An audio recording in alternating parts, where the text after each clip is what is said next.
Isang magandang gabi po sa ating lahat. Good evening po sa mga kasama po natin dito sa church. Pwede niyo pong batiin niyo po mga katabi ng magandang gabi, kapatid. At good evening po sa mga kasama po natin online. Tayo po muna ay magsimula sa isang panalangin. Heavenly Father, we thank you and we bless your name, Lord. Maraming salamat po, Lord, sa gabing ito, Lord. Salamat po, Lord, sa bawat isa na nandito, Lord, sa sanctuary at sa mga kasama po namin online, Panginoon.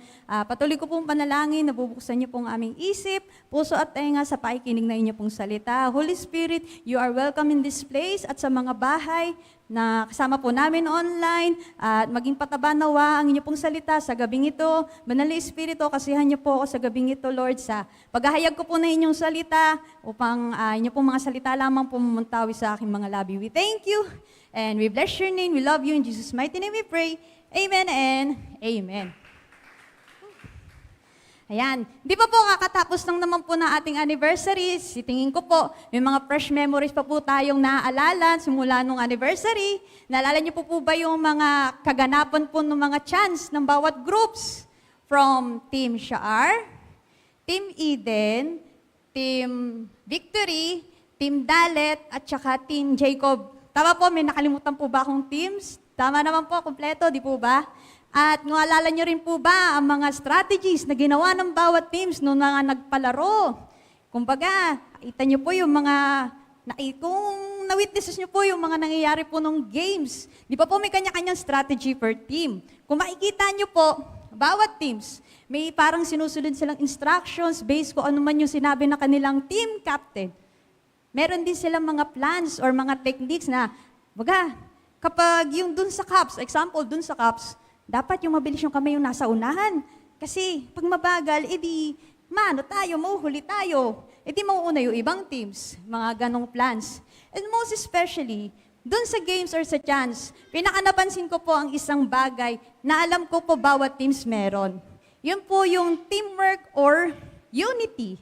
Ika nga, ang paboritong salita ni Marcos. Ano po yun? Unity. At yun po ang pag-uusapan po natin sa gabing ito. Samahan niyo po ako sa ating verse found in Psalm 133 verse 1. A song of accents of David. How good and pleasant it is when God's people live together in unity. Unity. Kumbaga pag narinig niyo po yung word na unity, ang maririnig or maalala niyo pong salita ay pagkakaisa, isang buo, or magkakasama. Unity, magkakasama. Okay, balikan po natin yung anniversary. Yung unity na tinutukoy po natin dito, kung maalala niyo po ang anniversary, sabihin na natin isang game doon yung password. Yun yung mga nakapila po yung mga tao dito, tapos may 5 representatives po na magsasagot, ganyan. Kumbaga yung pinaka-strategy po ng unity ng bawat teams dito is yung mag-uusap yung mga members dito sa baba. Tapos sasabihin nila yung one word para mag-gets nung representative dito sa taas. Kumbaga, kung wala pong unity, sa tingin niyo po ba masasagot ng representative dito sa stage? Yung pinapahula ang word doon sa screen? Pangalawang game po, naalala po nung Team Eden, Team Dalet, at Team Shaar. Tama po ako na pagkakatanda. Yung pinaka-last game po natin, yung Pass the Act.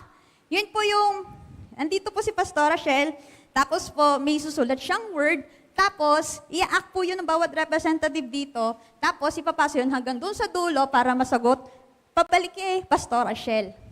Kung maalala niyo po yung pinaka-strat po doon dapat iisa. Kumbaga, consistent, ganon. Consistent yung i-act from doon po sino yung una nakaalam ng word. Pero may isang instances po kasi nung araw na yun, parang na-misinterpret po nung bawat members kasi ang word po yung frog, pero ang nakarating po kay Pastora Shell iba. Pero di ko na po sasabihin ko ano yung word. Kumbaga yun lang yung mga examples nung anniversary about unity. Pagbigay pa po tayo ng iba pang examples about sa pagkakaisa. Sa music ministry po, kung inyo pong mamarapatin, kung naalala niyo po yung example ng ating Pastora Shell sa kanyang preaching na walk in unity, yung may musicians po tayo dito, na kapag hindi sila united or hindi sila union, hindi sila nagkakaisa, hindi po iisa yung tunog nila. Ganon din po yon sa amin, sa aming ministry.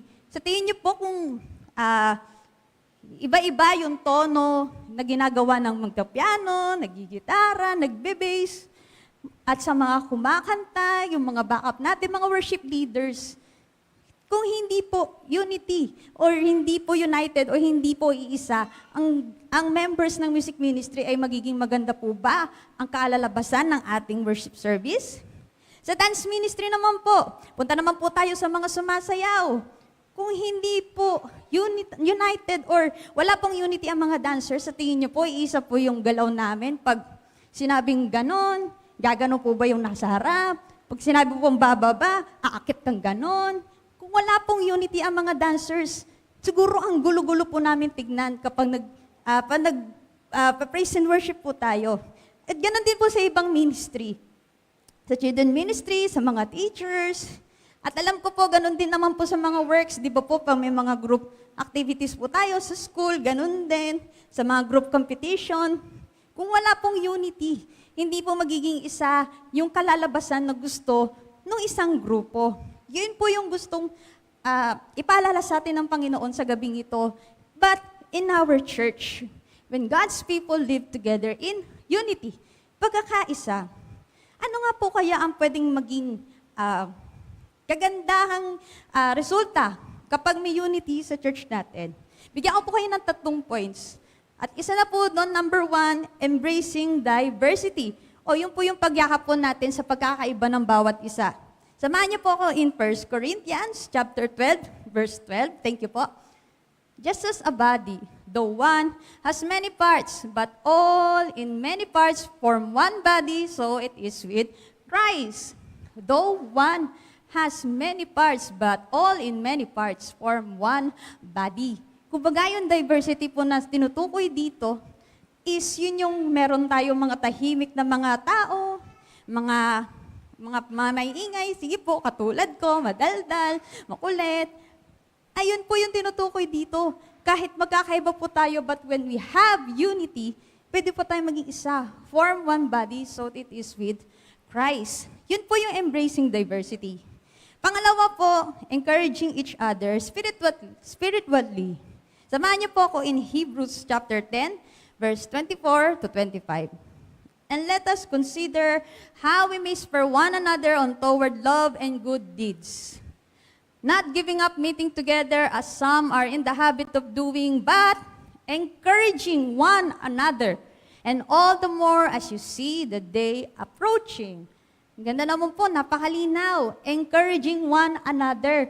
Kung kayo po pa tatanungin ko, ina-encourage niyo po ba yung mga kapatiran? Ba't po tahimik? Ina-encourage niyo po ba ang mga kapatiran? Amen. Sinasabihin niyo po ba sila nung pinaalala po sa atin na, brother, sister, God bless you. Tahimik po uli. Pero bilang reminder din po, pag magkakaroon po tayo ng isang unity when we encourage one another, simpleng pagbati lang po sa mga kasama po natin ng God bless you. We already encouraging them. Simpleng pagbati mo lamang ng kapatid, mahal ka ng Panginoon, encouragement na yon. And pwede doon ma-form ang unity ng isang church. Ayun po yung pangalawa, encouraging each other spiritually. Lastly, our third point is strengthening the church. Samahan niyo po ako in Acts chapter 16, verse 5. So the churches were strengthened in the faith and grew daily in numbers. Ito po yung sinasabi nilang nagpapalakasan po tayo in faith. Kumbaga, when we encourage each other, we strengthen our faith, we strengthen the church. Tama po ba? And when we strengthen the church, we strengthen the faith, pwede po tayo makapaghayag pa sa ibang tao, and we grew daily in numbers. That is strengthening the church.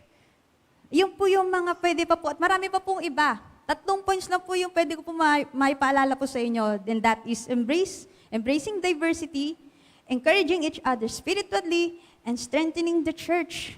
Yun po yung pwede pong maging magandang resulta when we have unity in our church. Kaya po, ang verse natin sa gabing ito, in Psalm 133 verse 1, is reminding us and leading us to pray for the unity of our church. Maganda po example, nakikita na po sa atin yung unity. Yun po yung nagkaroon po ng panawagan sa pag-iipon po natin ng funds para sa ating new church building. And I know each and everyone say yes. Agad po, di po ba? Nung nagsabi na magbibigay ng alkansya, mag-iipon tayo for the fund of our new church building. Ito na rin pong sasama-sama po natin dito sa prayer meeting at kasama po natin online. Pag magkakasama po tayo, this is already unity. Kapag po tayo ay nananalangin, kasama po yung mga prayer partners natin dito, kasama po natin online, kapag nag-a-agree po kayo sa mga prayer leaders natin, kapag nananalangin po sila sa healing, sa ating country, and most especially para sa ating church. Tunay ngang masaya kapag nakikita mo lahat ng kapatiran mo ay nagsasama-sama at nagkakaisa. Yun po yung unity, yun yung nagpe-pray ka para sa ibang tao, you are interceding for them, you are carrying each other's burden, you are praying for your brother or sister's finance, you are praying for his family, you are praying for his growth, and so much more. Yun na po, pwede na pong makita dun yung unity sa atin. Sa gabing ito, as we pray, let us pray for the strong unity of our church. Mas patibayan pa po yung pagkakaisa po nating bilang church. Wala na po yung, kumbaga, andito yung si ganito, andito si ganyan. Wala na pong magkakaiwalay sa atin kundi tayo po ay magkakasama. Tulad po nung verse natin last week, kung maalala nyo po, ang sabi ay, the church was earnestly praying to God. Kung inyo pong mamarapatin, salamat po kayo, Miguel. I-rephrase po natin. BCC is earnestly praying to God for the unity of the church. As we gather and we pray for the unity of our church, remember what Matthew 18 verse 20 says. For where 2 or 3 gather in my name, there am I with them. Jesus is with us. Jesus is in the midst of us, of this church, the Lord over BCC. Kaya po maganda po na meron po tayong matibay na unity, meron po tayong unity as church. And that can be our corporate prayer sa araw-araw na patuloy po nating ipapanalangin ang unity ng ating church. Amen po? And as we pray po sa gabing ito, kasama po ang ating mga prayer partners, patuloy po nating ipanalangin ng ating church, ang ating unity, para lalo pa po tayong tumibay bilang church. And also, let us pray sa joy of living in harmony with God's people. Living together in unity. Amen po? Hallelujah. Tayo po yung manalangin. Heavenly Father, we thank you. We bless your name, Lord. Maraming salamat po, Lord, sa inyo pong mensahe sa gabing ito, Lord, about unity, about po sa pagkakaisa, Panginoon. Patuloy ko pong panalangin ng bawat isang nakarinig niyo pong salita. Patuloy po itong tumimo sa aming mga puso to pray for our church, to pray for the unity of our church, Panginoon. Patuloy naming panalangin at tinataas ang bawat isang member dito po sa sanctuary at sa mga kasama po namin online. Patuloy ko pong panalangin na pagtitibay niyo po sa amin bilang BCC, bilang one family, one BCC, because you're the Lord of our church, Panginoon. Maraming salamat po. We bless your name. We love you, Father. In Jesus' mighty name we pray. Amen and amen.